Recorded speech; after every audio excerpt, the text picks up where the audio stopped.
Central government തരുന്ന പണം അവരുടെ പദ്ധതിയുടെ പണം പോലും 60-40 എന്നുള്ള പണം പോലും തരാതിരിക്കുമ്പോൾ അതിൽ പ്രതികരിക്കേണ്ടതായിട്ടുണ്ട്. അത് കോടതി പോയാലും പിടിച്ചു വാങ്ങിക്കേണ്ടതായിട്ടുണ്ട്. അങ്ങനെ ചെയ്യേണ്ടുന്നതിന് പകരം ദൂരെ മാറിയതുകൊണ്ട് കേരള ഈ ക്ഷേമ പ്രവർത്തനങ്ങളെല്ലാം കൂടെ എങ്ങനെ കൊടുക്കുമെന്നുള്ള. ഞാനൊരു കാര്യം ചോദിക്കട്ടെ അഭിലാഷേ, ഈ 62 ലക്ഷം പേർക്ക് പെൻഷൻ ഇപ്പോ മുടങ്ങാതെ കൊടുക്കുന്നുണ്ടല്ലോ. വലിയ ആവേശത്തിരുന്നാണ് പലരും ഇത് കൊടുക്കത്തില്ലെന്ന് കരുതി. അതൊരു തെരഞ്ഞെടുപ്പ് അവിടെയാണ് ശ്രീ സി പി ജോൺ ഉന്നയിച്ചത്. അതായത് ഈ ക്ഷേമ പെൻഷൻ നൽകുമ്പോൾ മറുഭാഗത്ത് കുടിശ്ശികയാകുന്ന നിരവധി ആളുകളുണ്ട്. അതായത് നിർമ്മാണ തൊഴിലാളികളുടെ കാര്യം അദ്ദേഹം ഉദ്ധരിച്ചു കഴിഞ്ഞു. അദ്ദേഹം പറയുന്ന കണക്കനുസരിച്ച് മാസങ്ങളായി അത് കുടിശ്ശികയിലാണ് എന്ന് പറയുന്നു. ഇപ്പോൾ നെൽകർഷകർക്ക് ലഭിക്കേണ്ട തുക അത് ഞങ്ങളുടെ റിപ്പോർട്ടർ ആലപ്പുഴയിൽ നിന്ന് തന്നെ അത് റിപ്പോർട്ട് ചെയ്യുന്നതാണ്. ഇപ്പോഴും അതിൽ വ്യക്തതയില്ല എന്നാണ് കർഷകർ പറയുന്നത്. അവർ മാസങ്ങളായി നെല്ല് സംഭരിച്ചു വെച്ചിരിക്കുന്നു. ആ നെല്ല് തന്നെ ഇപ്പോൾ കേടാകുമോ എന്ന ആശങ്ക അവർ പങ്കുവെക്കുന്നുണ്ട്. അങ്ങനെ മറുഭാഗത്ത് നിരവധിയായ കുടിശ്ശികകൾ ഉണ്ട്. അതിനെ ക്ഷേമ പെൻഷൻ എന്നത് മാത്രമായി ഫോക്കസ് ചെയ്തുകൊണ്ട് ഉയർത്തി കാണിച്ചുകൊണ്ട് മറയ്ക്കുന്നു എന്നുള്ള ഒരു ആക്ഷേപം കൂടിയുണ്ട്. അതിനെ അഡ്രസ് ചെയ്തല്ലോ ശ്രീ അഭിലാഷേ. അതായത് നെൽകർഷകരുടെ കുടിശ്ശിക സെൻട്രൽ ഗവൺമെന്റ് വിഹിതം എത്രയാ, അവരെന്താ പൈസ തരാത്തത്? അത്തരം ചോദ്യങ്ങൾ ആരും ഉന്നയിക്കുന്നില്ലല്ലോ. മാധ്യമങ്ങൾക്ക് അത് പഥ്യമല്ല, പ്രതിപക്ഷത്തിന് അത് പഥ്യമല്ല. അത്തരം ചർച്ചകൾ നടത്താൻ താല്പര്യമില്ല. സെൻട്രൽ ഗവൺമെന്റ് ഈ പൈസ തരാത്തതിനെ കുറിച്ചുള്ള ചർച്ചകളല്ല ഇത്തരം കാര്യങ്ങൾ നടക്കണ്ടേ. രണ്ടാമത്തെ കാര്യം ഇവരുടെ നമ്മുടെ നിർമ്മാണ തൊഴിലാളികളുടേത് പ്രധാനമായിട്ട് ഈ ഓണേഴ്സിന്റെ കുടിശ്ശിക വരാത്തതാണ് അതിനകത്തൊരു പ്രധാനപ്പെട്ട പ്രശ്നം. അതുകൊണ്ടാണ് അത് കുടിശ്ശികയായിട്ട് പോയത്. അത് പിരിച്ചെടുക്കാൻ ശ്രമിച്ചിട്ടും വേണ്ടത്ര വിജയിക്കുന്നില്ല. പക്ഷെ അത് വിജയിച്ചില്ലെങ്കിലും ഗവൺമെന്റ് അഡ്വാൻസ് കൊടുത്തുകൊണ്ട് അവരുടെ കുടിശ്ശിക ഇതോടൊപ്പം കൊടുത്തു തീർക്കാൻ തീരുമാനിച്ചിട്ടുണ്ട്. അതൊരു പ്രധാന പ്രശ്നം തന്നെയാണ് നിർമ്മാണ തൊഴിലാളികളുടെ ക്ഷേമ പെൻഷൻ. അതുപോലെ അത് മാത്രമല്ല, ഈ പറഞ്ഞ നെൽകൃഷിക്കാർക്ക് അങ്ങനെ ഒരു പ്രതിസന്ധി ഉണ്ടായാൽ ഇന്ത്യയിൽ ഒരു സ്റ്റേറ്റും ചെയ്യാത്തൊരു കാര്യമാണല്ലോ കേരളം ചെയ്തത്. ബാങ്കുകളുമായിട്ട് ധാരണ എത്തിക്കൊണ്ട് സംസ്ഥാന ഗവൺമെന്റിന്റെ ഗ്യാരണ്ടിയോടുകൂടി ബാങ്കുകൾ മുൻകൂട്ടി പണം കൊടുക്കുക, പിന്നീട് അത് ലഭിക്കുന്ന മുറയ്ക്ക് ബാങ്കുകൾ തിരിച്ചടയ്ക്കുക. ഇത് ഇന്ത്യയിൽ വേറെ ഏത് സ്റ്റേറ്റ് നടപ്പിലാക്കിയ കാര്യമാണ്? ഈ കർഷകരുടെ ഉൽപ്പന്നങ്ങളുടെ വില കൊടുക്കാതെ, അവരുടെ MSP കൊടുക്കാതെ, മിനിമം സപ്പോർട്ടിംഗ് പ്രൈസ് കൊടുക്കാതെ മറ്റ് സ്റ്റേറ്റുകൾ അവർക്ക് കൊടുക്കാതിരിക്കുമ്പോൾ നമ്മൾ ഉണ്ടാക്കി ഇതൊരു മാതൃകയാണ്.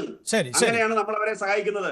അതുകൊണ്ട് ഒരു വിഭാഗത്തെ പട്ടിണിയിലിട്ടിട്ട് മറ്റൊരു വിഭാഗത്തെ തലോടുക എന്നുള്ള സമീപനം ഇല്ല എന്നുള്ളതാണ് ഇന്നലത്തെ പ്രഖ്യാപനത്തിന്റെ രക്തം ചുരുക്കം. ശരി, ശ്രീ RV രാജേഷ്, അതാണ് അതായത് ഈ പൊതുവെ പ്രതിപക്ഷ നിരയിൽ നിന്നെല്ലാം ഉണ്ടായ പ്രതികരണം. ഞാനൊന്ന് ഇടപെട്ടോട്ടെ. ശരി, അദ്ദേഹത്തിന് അല്പസമയം നേരത്തെ പോകണമെന്ന് പറഞ്ഞിരുന്നതാണ്. ഞാൻ താങ്കളിലേക്ക് വരാം. അല്ല, അല്പസമയമല്ല, ഞാൻ 7:30 വരെ ഉള്ളൂ. അതുകൊണ്ട് പറയാണ് രാജേഷിന്റെ അനുവാദത്തോട് കൂടിയിട്ട്. ഇതില് കൃഷിക്കാരുടെ സ്ഥിതി എന്താ? കൃഷിക്കാർ എത്ര പേര് ആത്മഹത്യ ചെയ്യുന്നുള്ള നമ്പർ ഞാൻ ചോദിക്കുന്നില്ല. കൃഷിക്കാർ കൃഷി ഉപേക്ഷിക്കുകയാണ് ചെയ്യുന്നത്. കേന്ദ്ര സർക്കാർ തുക നൽകാത്തത് എന്നാണ് 6 മാസമായി നെല്ലിന്റെ വില കിട്ടിയിട്ടില്ല. തെറ്റാണത്. കേന്ദ്ര ഗവൺമെന്റിന്റെ കൊടുക്കാത്ത മാത്രമൊന്നുമല്ല, ഇവരതിനു വേണ്ടിയിട്ട് ഒരു സ്കീമും കൃത്യമായി തയ്യാറാക്കിയിട്ടില്ല. കേന്ദ്രം 4 രൂപ 2 രൂപ കൂട്ടിയപ്പോൾ ഇവരെന്താ ചെയ്തെന്നറിയോ? ആ 2 രൂപ ഇവിടെ കൂട്ടാതെ ഇവിടെ കുറയ്ക്കുക ചെയ്തത്, തുല്യമായി നിലനിർത്തി. കേന്ദ്രത്തിന്റെ സപ്പോർട്ട് പ്രൈസ് കൂട്ടിയപ്പോൾ ആ കൂട്ടിയ ബെനിഫിറ്റ് പോലും നെൽകർഷകർക്ക് കൊടുത്തില്ല. ഇതൊക്കെയാണ് യാഥാർത്ഥ്യം. അതേപോലെ തന്നെ ഇപ്പോൾ റബ്ബറിൻ്റെ കാര്യത്തിൽ റബ്ബർ തോട്ടങ്ങളിലൊക്കെ വന്യമൃഗങ്ങൾ മേഞ്ഞ് നടക്കുകയാണ്. ഈ വന്യമൃഗങ്ങൾ വർദ്ധിക്കാൻ തന്നെയുള്ള കാരണം റബ്ബറിന് വില കുറഞ്ഞതാണ്. അപ്പോൾ ഇവിടെ ഗവൺമെൻറ്റിൻ്റെ ഈ 4.5 വർഷത്തെ, അതിന് മുമ്പുള്ള കോവിഡൊക്കെ നമ്മൾ പറയുന്നില്ല, ഈ 4.5 വർഷത്തെ പെർഫോമൻസ് വളരെ പുവർ പെർഫോമൻസാണ്. അത് ഒരു യാഥാർത്ഥ്യമാണ്. ഇപ്പം ആ യാഥാർത്ഥ്യത്തോട് ഇടതുപക്ഷ ജനാധിപത്യ മുന്നണി പ്രതികരിക്കുന്നുണ്ടെങ്കിൽ വെൽ ആൻഡ് ഗുഡ്. ഞാനതിനെ കളിയാക്കാനും പരിഹസിക്കാനൊന്നുമില്ല. പക്ഷേ ഇതുവരെ അദ്ദേഹം പറഞ്ഞില്ല. എനിക്ക് സമയമില്ലാത്തതുകൊണ്ട് ചോദിക്കുകയാണ്. ഇതിൻ്റെ റിസോഴ്സ് മൊബിലൈസേഷൻ ഇത് 16,000 കോടിയാണ്. നമ്മുടെ പദ്ധതി എന്ന് പറയുന്നത് ഇത്തവണ 32 എത്രയോ വർഷങ്ങളായിട്ട് 30-ൽ തന്നെ കെട്ടിക്കിടക്കുകയായിരുന്നു. ഈ 32,000 കോടി വെട്ടിക്കുറയ്ക്കാതെ നിങ്ങൾക്കത് മുന്നോട്ട് പോകാൻ കഴിയില്ല. അപ്പൊ അതോടൊപ്പം തന്നെ ടൂറിസം മേഖലയിലടക്കം വലിയ വർധനവ് പ്രതീക്ഷിക്കുകയാണ്, വരുമാന വർധനവ് പ്രതീക്ഷിക്കുകയാണ് സംസ്ഥാനം. ടൂറിസം എല്ലാ അതിനെയാണല്ലോ SOTR എന്ന് പറയുന്നത്, സ്റ്റേറ്റ്സ് ഓൺ ടാക്സ് റവന്യൂ. വേറെ മന്ത്രങ്ങളൊന്നും ഇതിലില്ല. ഒന്ന് States on tax revenue, central transfer, loan. ഈ 3 കാര്യങ്ങളെ ഫിനാൻസിലുള്ളൂ, വേറെ ഒരു കാര്യമില്ല. ആ ടാക്സ്, നോൺ ടാക്സ് റവന്യൂ. അതിൽ നമ്മുടെ ടാക്സ് ബോയൻസി എന്ന് പറയുന്നത് നമ്മുടെ ഇക്കോണമിയുടെ ബോയൻസി ആയിട്ട് തട്ടിച്ചു നോക്കുകയാണെങ്കിൽ പോലും വളരെ കുറവാണ്. ഒരു 25,000 കോടി കുറഞ്ഞ നല്ല കിട്ടേണ്ടത് പിരിച്ചിട്ടില്ല. ഇവിടെ ഒരൊറ്റ ചെക്ക് പോസ്റ്റിൽ ഇപ്പം പരിശോധന, നേരത്തെ GST വന്നപ്പോൾ ഇല്ല. ഇവിടെ ടാക്സ് വെട്ടിക്കുന്നവരുടെ ഒരു സങ്കേതമായിട്ട്, സേഫ് ഹാവൻ ആയിട്ട് മാറിയിരിക്കുകയാണ് കേരളം. അപ്പോൾ അവസാനം ഉറക്കത്തിൽ നിന്ന് ഉണർന്നിട്ട് ചെയ്യുന്നുണ്ടെങ്കിൽ ഞാൻ അതിനെ എതിർക്കല്ല, ഞാൻ നന്നായി എന്നാണ് പറയുന്നത്. ബെറ്റർ ലേറ്റ് ദാൻ നെവർ എന്ന് പറഞ്ഞ പോലെ ഞാൻ അനുകൂലിക്കുന്നു. പക്ഷേ ഇത്രയും 4.5 വർഷം ഉറങ്ങിയ ഒരു ഗവൺമെൻറ് അവസാനത്തെ 6 മാസത്തേക്ക് ഉണരുമ്പോൾ അതിൽ നമുക്ക് അവരെ വിമർശിക്കാതിരിക്കാൻ സാധിക്കില്ല. എനിക്ക് പോകാൻ അനുവദിക്കാമെങ്കിൽ എന്നെ പറഞ്ഞു വിടുന്നതായിരിക്കും. തീർച്ചയായും വളരെ നന്ദി. തീർച്ചയായും താങ്കൾ നേരത്തെ തന്നെ ഈ സമയം പരിമിതിയെ കുറിച്ച് സൂചിപ്പിച്ചതാണ്. വളരെ നന്ദി ശ്രീ CP ജോൺ, ചർച്ചയുടെ ഭാഗമായതിന്. ശ്രീ RV രാജേഷ്, ഇവിടെ ഏറ്റവും ഒടുവിൽ ശ്രീ അഭിലാഷേ, അതിലൊരു ചെറിയ പ്രതികരണം നടത്താതിരിക്കുന്നത് അനുചിതമാണ്. അദ്ദേഹത്തെ പോലെ ഒരാൾ ഇങ്ങനെ ഒരു കമന്റ് പറഞ്ഞിട്ട് പോകുമ്പോ അദ്ദേഹത്തിന് പോകാനുള്ള അവസരമുണ്ട്, നടക്കട്ടെ. പക്ഷേ അദ്ദേഹം പറഞ്ഞതിൽ പിന്നെ എനിക്കിവിടെ എനിക്കൊരു സംശയം തോന്നിയത്, BJP-യുടെ പ്രതിനിധി ഈ ചർച്ചയിൽ ഉണ്ടാവില്ലയോ? എനിക്കറിയാം അഭിലാഷേ. അതിന് പരിഹാരമായി ശ്രീ CP ജോൺ പെരുമാറുന്നു എന്നൊരു സംശയം. ഒടുവിൽ ശ്രീ P ജോൺ പറഞ്ഞത് എന്താണ്? അതായത് ഇടതുപക്ഷം നല്ലത് ചെയ്യുന്നുവെങ്കിൽ നല്ലതാകട്ടെ എന്ന് അദ്ദേഹം പറഞ്ഞു. അല്ല, അതായിക്കോട്ടെ. പക്ഷേ അദ്ദേഹം പറഞ്ഞത് ഈ കേന്ദ്ര ഗവൺമെന്റ് കൊടുക്കാതിരിക്കുന്ന പ്രശ്നമൊന്നുമില്ലെന്ന് അദ്ദേഹത്തെ പോലെ ഒരാൾ പറയുന്നതിന്റെ യുക്തി എന്താ? അല്ല, പക്ഷെ അദ്ദേഹം പറഞ്ഞത് എന്താണ്? അതായത് കേന്ദ്രം തുക കൂട്ടിയപ്പോൾ അതിന്റെ ആനുകൂല്യം കേന്ദ്രം കൂട്ടിയ പൊള്ളിയിട്ട് കാര്യമില്ല.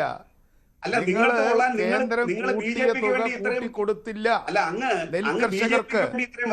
സെൻട്രൽ അല്ല, ഞാൻ പറഞ്ഞോട്ടെ, അങ്ങ് പറഞ്ഞല്ലോ. അതൊക്കെ ഞാൻ സഹിച്ചോളാം. അങ്ങ് പറഞ്ഞല്ലോ. ശരി, അല്ല, അങ്ങ് പറഞ്ഞല്ലോ, ഞാൻ ഇടപെട്ടില്ലല്ലോ. ഞാൻ BJP ഞാൻ ചോദിച്ചതിന് ആൻസർ ചെയ്യൂ. അല്ല, ഞാൻ പറയുന്നതിനോട് ആൻസർ ചെയ്തിട്ട് പോയട്ടെ. പറഞ്ഞോളൂ. ഞാൻ പറയുന്നതിന് ആൻസർ ചെയ്ത് പോയട്ടെ. BJP-യുടെ ഡെലിഗേറ്റ് പോലും വാദിക്കാത്തത്ര ശക്തമായി സെൻട്രൽ ഗവൺമെന്റ് കൂട്ടിയ പണം ഇവിടെ കൊടുത്തില്ലെന്ന് പറഞ്ഞാൽ, സെൻട്രൽ ഗവൺമെന്റ് പണം തന്നോ സാർ നെല്ലിന് വില കൊടുക്കാൻ? സെൻട്രൽ ഗവൺമെന്റ് ഇവിടെ MSPക്ക് വേണ്ടി അവിടെ വടക്കേന്ത്യയിൽ നടത്തിക്കൊണ്ടിരിക്കുന്ന സമരം എന്തിനു വേണ്ടിയാ സാർ? കോൺഗ്രസ് ആയാലും ഇടതുപക്ഷമായാലും മറ്റുള്ളവർ നടത്തിക്കൊണ്ടിരിക്കുന്ന സമരം എന്തിനു വേണ്ടിയാ? കർഷകരെ അണിനിരത്തിക്കൊണ്ട് നടക്കുന്ന സമരം. ഇനി കർഷക ആത്മഹത്യ അങ്ങ് സപ്പോർട്ട് ചെയ്യുന്ന മൻമോഹൻ സിംഗിന്റെയും നരസിംഹറാവുവിന്റെയും കാലത്ത് അങ്ങ് എൻറാമിനെ വായിക്കുന്ന ആളാണല്ലോ, അങ്ങ് സായിനാഥിനെ വായിക്കുന്ന ആളാണല്ലോ. അവരൊക്കെ പുറത്തു കൊണ്ടുവന്ന കണക്കെത്രയാ സാർ കോൺഗ്രസിന്റെ കാലത്ത് ആത്മഹത്യ ചെയ്യുന്നത്, അതിനുശേഷം BJP-യുടെ കാലത്ത് ആത്മഹത്യ ചെയ്യുന്നത്? അതിനെ ബന്ധപ്പെടുത്തിക്കൊണ്ടാണോ അങ്ങ് കേരളത്തിലെ ആത്മഹത്യയെ കുറിച്ച് പറയാൻ ശ്രമിക്കുന്നത്? കേരളത്തിലെ കർഷകർ ആത്മഹത്യ ചെയ്യാന്ന്. ഇവിടെ നെല്ലിന്റെ താങ്ങുവില സെൻട്രൽ ഗവൺമെന്റ് നിശ്ചയിച്ച തുക എന്താ കൊടുക്കാത്തത്? ഏത് സ്കീമിന്റെ കുഴപ്പം കണ്ടാ സ്കീം തയ്യാറാക്കി കൊടുക്കുന്നില്ലെന്ന്? ഇത് സാധാരണ തെരുവിൽ കോൺഗ്രസ്സുകാർ പ്രസംഗിച്ചുകൊണ്ടിരിക്കുന്ന കാര്യമാണ്, BJP-യെ സപ്പോർട്ട് ചെയ്യാനും കേരളത്തിലെ ഗവൺമെന്റിനെ എഴുത്തി കാണിക്കാനും. അതാണ് സുപ്രീം കോടതി എടുത്തിട്ട് കുടഞ്ഞല്ലോ.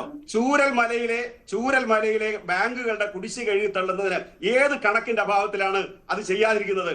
അത് കോടതി പറഞ്ഞ വാചകം ഒരു രാഷ്ട്രീയ നേതൃത്വം പോലും പറയാത്ത വാചകമാണ് കോടതി അവർക്കെതിരായിട്ട് ഉപയോഗിച്ചത്.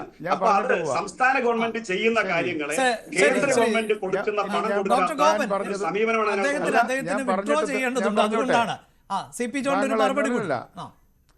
അല്ല, ഞാൻ പറയാം. എന്നിട്ട് ഞാൻ പറഞ്ഞിട്ടേ പോവുള്ളൂ.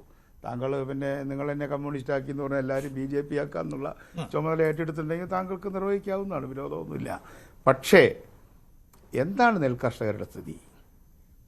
ഞാൻ സ്പെസിഫിക് ആയിട്ടാണ് പറഞ്ഞത്. നെല്ലിന് കേന്ദ്രം കൂട്ടിയ താങ്ങുവില ഇവിടെ കൂട്ടിയില്ല, മറിച്ച് ആ താങ്ങുവില 28.32 നിലനിർത്തി. നിങ്ങൾ ആ 2 രൂപ കർഷകർക്ക് ട്രാൻസ്ഫർ ചെയ്തില്ല. 1. 2, കേന്ദ്രം നെൽകർഷകർക്കെന്നല്ല പല സ്ഥലത്തും കുടിശ്ശിക കൊടുക്കാനുണ്ടെങ്കിൽ ഇപ്പൊ 2 ഉറുപ്പിക ഇപ്പൊ കൂട്ടി, നേരത്തെ കൂട്ടിയില്ല. നേരത്തെ കൂട്ടിയപ്പോ നിങ്ങൾ കൂട്ടിയില്ല. ഇത് നിങ്ങൾ പഠിച്ചില്ല, അതാ വിഷയം. നിങ്ങൾ കർഷകരോട് ചോദിച്ചു, അല്ലെങ്കിൽ നിങ്ങളുടെ കർഷക സംഘത്തിനോട് ചോദിച്ചു. അപ്പോ ഞാൻ നിങ്ങൾ തെറ്റി. You are wrong. നിങ്ങൾ പഠിച്ചിട്ട് പറയൂ. നിങ്ങൾ കേന്ദ്രം കൂട്ടിയപ്പോൾ ആ കൂട്ടിയ അനുപാതം ഇവിടെ വിലയിൽ വർദ്ധിപ്പിച്ചില്ല. താങ്കൾ അത് മനസ്സിലാക്കിയിട്ടില്ല. പക്ഷേ ഇപ്പൊ നിങ്ങൾ 2 രൂപ കൂട്ടി. അത് രണ്ടാമത്തെ വിഷയമാണ്. അത് രണ്ടാമത്തെ വിഷയമാണ്. നിങ്ങൾ നിങ്ങൾ വില വർദ്ധിപ്പിച്ചപ്പോൾ ഞാൻ പറയുന്ന കാര്യം പറയട്ടെ. നിങ്ങളിപ്പോൾ എന്തെങ്കിലും രാഷ്ട്രീയ പ്രസംഗം നടത്താൻ ഞാൻ അതിനോട് യോജിക്കുന്നില്ല, അതിനോട് സംസാരിക്കാനില്ല. നിങ്ങൾ വില കൂട്ടിയപ്പോൾ ആ വില വർദ്ധിപ്പിച്ചില്ല, ഒന്ന്. എന്നാൽ ആകെ കേന്ദ്രം നൽകേണ്ട തുകയിൽ കുറവ് വരികയും അല്ലെങ്കിൽ കുടിശ്ശിക വരികയും ചെയ്തിട്ടുണ്ടെങ്കിൽ ആ കുടിശ്ശിക വാങ്ങിച്ചെടുക്കാൻ കേരളം ഒറ്റക്കെട്ടായി നിൽക്കുന്ന കാര്യത്തിൽ ഒരു സംശയവും വേണ്ട. ഇപ്പോൾ ധനകാര്യ കമ്മീഷന്റെ കാര്യത്തിൽ ഗവൺമെന്റ് കൊടുത്ത മെമ്മോറാണ്ടത്തെക്കാളും നല്ലതെന്ന് ഞാൻ പറയുന്നില്ലെങ്കിലും കൃത്യമായി ധനകാര്യ കമ്മീഷന് വേണ്ടി മുന്നിൽ ആ കേരളത്തിന് വേണ്ടി നിങ്ങൾ തന്നെ പ്രസംഗിച്ചുകൊണ്ടിരുന്നാൽ ഞാൻ എന്ത് ചെയ്യും? നിങ്ങൾ പേഴ്സണൽ അറ്റാക്ക് ചെയ്യരുത്. എനിക്ക് നിങ്ങളെ അറിഞ്ഞുകൂടാ. അതുകൊണ്ട് പേഴ്സണൽ അറ്റാക്ക് ചെയ്യരുത്. ഞാനടക്കമുള്ള മൂന്നംഗ സംഘമാണ് 16-ാം ധനകാര്യ കമ്മീഷൻ്റെ മുന്നിൽ പോയത്. ധനകാര്യമന്ത്രി ഞങ്ങൾക്ക് നന്ദി പറഞ്ഞു. കാരണം കേരളത്തിന് വേണ്ടി ആദ്യമായിട്ടാണ് പ്രതിപക്ഷ മുന്നണി, കക്ഷികളല്ല, മുന്നണി തന്നെ പ്രതിപക്ഷ നേതാവിൻ്റെ നേതൃത്വത്തിൽ പിന്നെ MMSനും ഞാനും കൂടെയാണ് പോയത്. അപ്പോൾ കേരളത്തിന് വേണ്ടി ചോദിക്കുന്നതിലൊന്നും ഞങ്ങൾ പുറകിലല്ല. പക്ഷേ നിങ്ങളുടെ പെർഫോമൻസ്, നെൽകൃഷിയുടെ കാര്യം ചർച്ച ചെയ്യുന്നുകൊണ്ട് പറയുകയാണ്, പാഡി റെസിപ്റ്റ് ഷീറ്റ് എന്ന് പറയുന്ന വെറും ഒരു കടലാസ് അത് കൊടുക്കുകയാണ്.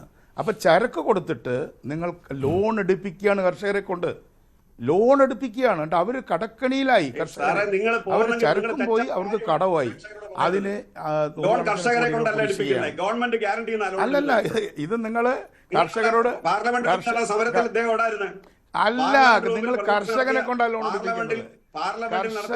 കർഷകരെ കൊണ്ടാണ് ലോൺ എടുപ്പിക്കുന്നത്. കർഷകരെ കൊണ്ടല്ല, അതിന്റെ ഗ്യാരണ്ടി സർക്കാരാണ്, കേരള സർക്കാരാണ് ഗ്യാരണ്ടി. സൗകര്യമില്ല മറുപടി പറയാൻ. ശരി, അവസാനിപ്പിക്കും. ശരി. എന്തായാലും